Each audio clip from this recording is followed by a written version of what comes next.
भिवंडी शहर महानगरपालिकेच्या निवडणुकीत प्रभाग क्रमांक 22 मधून अपक्ष उमेदवार नितेश शंकर यांनी दणदणीत विजय मिळवत नवा इतिहास घडवला आहे। प्रभागातील मतदारांनी पक्षापेक्षा व्यक्तीवर विश्वास ठेवत नितेश शंकर यांना भरघोस मतांनी विजयी केले आहे। प्रभाग क्रमांक 22 मधील अपक्ष उमेदवार नितेश शंकर यांनी प्रचारादरम्यान विकास हाच एकमेव अजेंडा असा स्पष्ट संदेश दिला होता। रस्ते, पाणी पुरवठा, ड्रेनेज, स्वच्छता, आरोग्य सुविधा, शिक्षण आणि युवकांसाठी संधी निर्माण करणे या मुद्द्यावर त्यांनी भर दिला होता। मतदारांनी त्यांच्या या विकासात्मक भूमिकेला साथ देत त्यांना विजयी केले आहे। तसेच यावेळी विजयानंतर प्रतिक्रिया देताना नितेश शंकर म्हणाले की हा विजय माझा नाही तर प्रभाग क्रमांक 22 मधील जनतेचा आहे।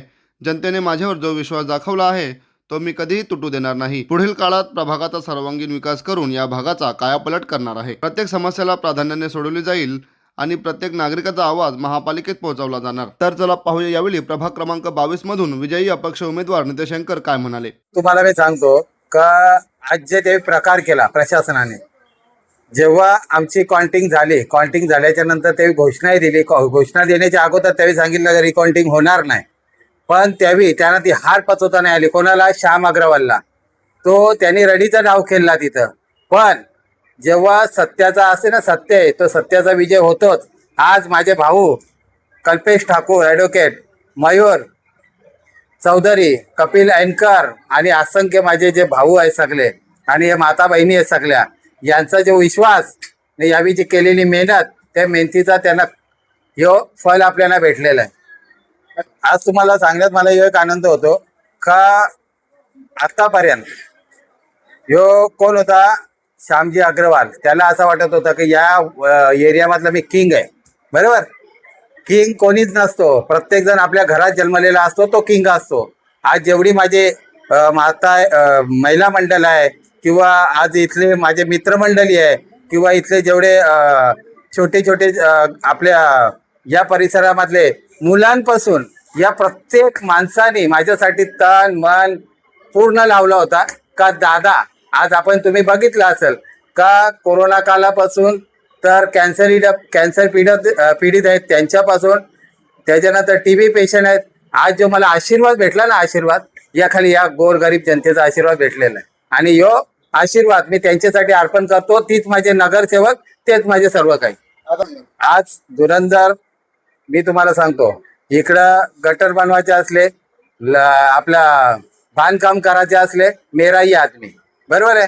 कोणाचं घर बनते ते घर तोडण्याचं काम एखादी श्याम अग्रवालने केलेला होता। कोणाला एक लाईन घ्यायची 3 फुटाची तर 5-5 हजार रुपये त्यांनी ये बोली करून घ्यायचा। अरे या लोकांची जाय लागलेली आहे त्याला। तो मोठ्या कार्यकारिणीवरती जरी असला पण तो खालच्या बेसला ना लोकांना एवढा त्रास दिलेला होता, त्या त्रासाचा माझ्या जेवढ्या बहिणी आहेत त्या बहिणीने त्यांना उत्तर दिलेलं आहे। मी त्यांचा आता नाही, या पहिल्यापासून आता आज त्यांना मी शब्द देतो, जेव्हाही कोणी गोर गरीब माझा, मी तर त्यांना आज माझा म्हणून मी समजलेला आहे, त्यांना आयुष्यात कधी विसरणार नाही। एवढंच मी तुमच्या चॅनलच्या बद्दल बोललो। मी तर तुमच्या सामनेच बोललो, मी नगरसेवक आहेच नाही, हे माझा पूर्ण वार्डातला परिसरातला प्रत्येक माणूस नगरसेवक झाला, एवढंच मी तुम्हाला बोलू शकतो। बोलण्याचा एक मला एक आनंद होतो का माझा देव यशवंत पांडुरंग चौधरी, आज माझा देव इथं नाही, आणि माझा गुरु, माझा धर्मराजा आणि माझे सर्व हा मोठे बंधू निलेशजी चौधरी साहेब, जो आज त्यांचा, कारण की मी माझ्या मामांबद्दल म्हणजे यशवंत चौधरी साहेबांबद्दल, आज त्यांच्या हाताखाली घडलेला माणूस आहे एक छोटासा, त्यांनी कशी शिकवण दिलेली आहे आणि कुठल्या पद्धतीने दिलेले आहे। आज त्यांचं जे, आज माझा देव इथं नाही पण त्यांचे आशीर्वाद मला आहे आणि माझे धर्मराजा आहे। धर्मराजा तर तुम्ही बघतच आलेलं आहे, त्यावेळी वेळोवेळी मला एक भाऊ आणि एक साया म्हणून त्यावेळी मला हाताखाली घेतलेलं आहे, त्यांचे ऋण मी कधीच विसरणार नाही। आज बघा गटराची कामं आहेत, लाईटचं आहे, रोडचं आहे, बरोबर आहे? हे कामं आहेत ती पहिले मी हातामध्ये घेण्याचं काम करेन। पहिली गोष्ट तर तुम्हाला सांगतो की जो फेनेगावचा रोड आहे आपला, तो RCC रोड करण्याचा माझा पूर्ण प्रयत्न असेल आणि जे काही आपल्या गटरांची कामं आहेत ती गटराची कामं पूर्ण करण्याचा मी, गटर असो, लाईट असो, काही असो, ते काम करण्याचा पुरेपूर प्रयत्न करणार। पण जे आतापर्यंत मी लोकांसाठी किंवा लोक माझ्यांसाठी जे गोरगरीब आहेत किंवा दुखियार आहेत त्यांच्यासाठी मी पूर्ण वेळ देणार आहे। बघा, तुम्ही तर बघितलेलंच आहे. आमचा देव ज्या वर्षापासून म्हणजे आम्ही त्यांच्या शिकवणीखाली आम्ही शिकत होतो, ते म्हणजे आमचे यशवंत पांडुरंग चौधरी, इथले कार्यसम्राट नगरसेवक. तो माणूस ज्या दिवसापासून इकडनं आपल्या या 22 नंबर वार्ड किंवा या सगळ्या परिसरातनं निघून गेला, त्या दिवसापासून या पूर्ण वॉर्डची जी परिस्थिती इतकी बिकट झाली, इतकी घाण झाली, की इथे नगरसेवक हे फक्त नावापुरती आणि ते फक्त मलाई खाण्याच्या याच्यासाठी धावपळ करत होते. त्यांनी सामान्य जनतेला कुठलाही न्याय किंवा मदत केली नाही. नगरसेवकचा काम फक्त एवढाच आहे की पाणी, रोड, लाईट आणि चांगल्या सुविधा पुरवाव्या. या गोष्टी ते लोक पुरवू शकले नाही. किती धुरंधर म्हणजे किती मोठे मोठे पद घेतलेली लोक तर त्यांना न्याय देऊ शकले. आणि मी तुम्हाला एक वैशिष्ट्य सांगतो. महाराष्ट्र प्रदेशाची कार्यकारिणीवर जो सदस्य आहे त्याला एक सामान्य समाजसेवक ज्याचा वडील ही कुठला पदावर नाही किंवा कुठल्याही राजकीय पक्षाशी जुडलेला नाही, त्या सामान्य माणसाने त्याला एवढ्या मोठ्या माणसाला मारला. मी तर आनंदी होऊन सांगू शकतो की हा एक जायंट किलर आज ठरलेला आहे. पूर्ण भिवंडीमध्ये मी सांगतो की हा जायंट किलर ठरलेला आहे. आणि मी सर्वात आधी माझ्या माता भगिनी, माझे भाऊ, माझे भावासारखे जितके मित्र आहेत, ज्यांनी दिवस रात्र आम्हाला साथ दिली आणि निवडून आणला आणि इतक्या मोठ्या डोंगरावर चढाई करून आणि आज त्या डोंगराची आज आपला झेंडा रोवण्याचा जो काम माझ्या सर्वांनी केला, त्यांचा मी हार्दिक आभार करतो. बघा, ते गेल्यानंतर आमची भूमिका फक्त एक किंग मेकर म्हणून होती. पण आमचे गुरु धर्मराजा सेवा संस्थेचे अध्यक्ष निलेशजी चौधरी यांनी सांगितलं का किती दिवस तुम्ही लोकांना डोईवर घेऊन चालणार. ही लोक फक्त तुमचा वापर करतात आणि जसा त्यांची गरज संपली की ते लोक आपल्या म्हणजे त्यांच्या मलाई खाल्याच्या चक्करमध्ये असतात. त्या माणसाने आम्हाला हा स्वप्न दाखवला. त्या माणसाने सांगितलं की तुम्ही खरे नगरचे सेवक आहात. आज तुम्हाला नगरसेवक होण्याची संधी भेटते तर तुम्ही मागे हटायचं नाही. आज मी तुम्हाला उल्लेखनीय गोष्ट सांगतो की या श्याम अग्रवालच्या समोर लढण्याची कोणाची हिंमत नव्हती, कारण त्याच्या डोक्यावर एक माणसाचा हात आहे. आम्हाला त्याच्याशी पण काही त्रास नाही. पण जो सत्तेचा दुरुपयोग जो झाला त्यांच्या सांगण्यावरून मी साहेबांना एवढा सांगतो, साहेब, या 22 नंबर वार्डने खूप त्रास भोगलेले आहेत. या 2 पोरांची आणि बापाचे खूप त्रास भोगलेले आहेत. तुम्हाला वेळोवेळी आम्ही कल्पना देऊन पण तुम्ही त्यांच्यावर काय ऍक्शन नाही घेता. तुम्ही त्यांना पाठीशी घातला. आता तरी साहेब तुम्हाला हात जोडून सांगतो की आता तरी थोडा याच्यातून बोध घ्या आणि आम्हाला तुमचा काही वाईट वाटलं नाही. तुम्ही जेवढी साथ दिली, पण ह्याच्या पुढे आम्ही तुमचे काय वाईट मानून नाही घेतलं. तुम्ही आमचे मोठे नेते आहात आणि तुमचे पण अभिनंदन आणि आम्हाला खूप आनंद आहे त्याबद्दल. नक्कीच.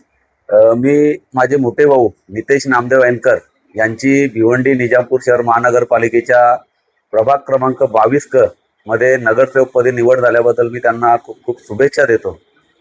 भाऊंबद्दल बोलायचं झालं तर भाऊंनी गेल्या 8 वर्षापासून अनेक कामं केलेली आहेत.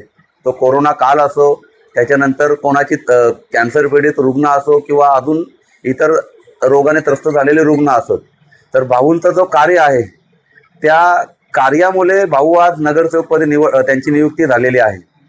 तर मी भाऊंसोबत या इलेक्शनमध्ये पूर्ण वेळ दिलेला आहे कामामध्ये आणि भाऊंचा प्रचारही मी केलेला आहे.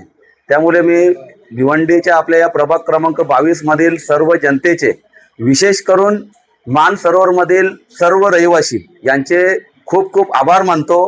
कारण मी नितेश भाऊंचा प्रचार करताना त्यांच्या माध्यमातून मी काही लोकांना शब्द दिले. तिथे मानसरोवरमध्ये जी कामं आहेत, मानसरोवर गार्डन हा त्या गेटवरती मुख्य नाव लिहिलेलं आहे. तर मानसरोवरमध्ये आज आपण गेलो, मानसरोवरमध्ये रस्ता नाही, गटर नाही, स्ट्रीट लाईट नाही. तसेच अजून वर आपण चढलो तर त्या साईडला डाईंग आहेत. त्या डाईंगमधून येणाऱ्या ज्या चिमण्यांचा धूर आहे, तो धुरामुळे अनेक तिथले बिल्डिंगमध्ये रहिवासी त्यांना खूप मोठ्या प्रमाणात त्यांना त्रास होतो.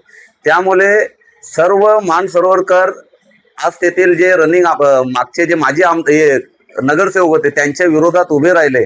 परंतु त्यांना मी नितेशदादांच्या माध्यमातून मी शब्द दिला होता की आम्ही येत्या 6 महिन्याच्या आत तिथेशी RCC रोड असेल, दोन्ही बाजूचे गटर असतील, त्यानंतर स्ट्रीट लाईट असेल, गार्डन असेल, अशा अनेक प्राथमिक सुविधा आम्ही नक्कीच त्या 6 महिन्याच्या आत पूर्ण करू. आणि मानसरोवर मधील जी जनता मागील 8 वर्षापासून त्रस्त होती, तर त्यांचा तो होणारा त्रास तो नेहमीच आम्ही नक्कीच दूर करण्याचा प्रयत्न करू. विशेष करून तेथे मानसरोवरमध्ये मतदारांशी बोलताना त्यांनी त्यांच्या ज्या अडीअडचणी सांगितल्या, त्या ठिकाणी घंटागाडी वेळेवर येत नाही. श्याम अग्रवालच्या पोरांनी सांगितलं तरच त्या घंटागाडी येते. त्या दोन्ही मुलांचा त्रास त्या लोकांना खूप सहन करावा लागलेला आहे. त्या मुलांनी जे त्रास लोकांना दिले, त्यांनी आम्हाला त्या गोष्टी सांगितल्या. तर आम्ही नक्कीच त्या ठिकाणी, दुसरी गोष्ट, मानसरोवरमध्ये येण्या जाण्याचं कुठलेही साधन नाही. त्यांना रिक्षा आहेत, परंतु रिक्षावाले अमाप पैसे त्यांच्या मर्जीनुसार, त्यांना आसबीबीला जायचं झालं तर ते 200-250 रुपये सांगणार, इकडे नाक्यावर जायचं झालं 200-250 रुपये सांगणार. तर ती सुविधा आम्ही नक्कीच त्यांना एकदम रिझनेबल रेटमध्ये रिक्षावाले जे असतील तिथे त्यांना ते लावून देणार. आणि त्यांच्या अशा अनेक अडचणी आहेत त्या दूर करण्याचा प्रयत्न नितेश भाऊंच्या माध्यमातून आम्ही करू. आणि जो मेन शब्द आम्ही दिलेला आहे का जो धुरापासून त्रास होतो त्याच्यावर आम्ही 100% कारवाई करू आणि लोकांना न्याय देण्याचं काम करू.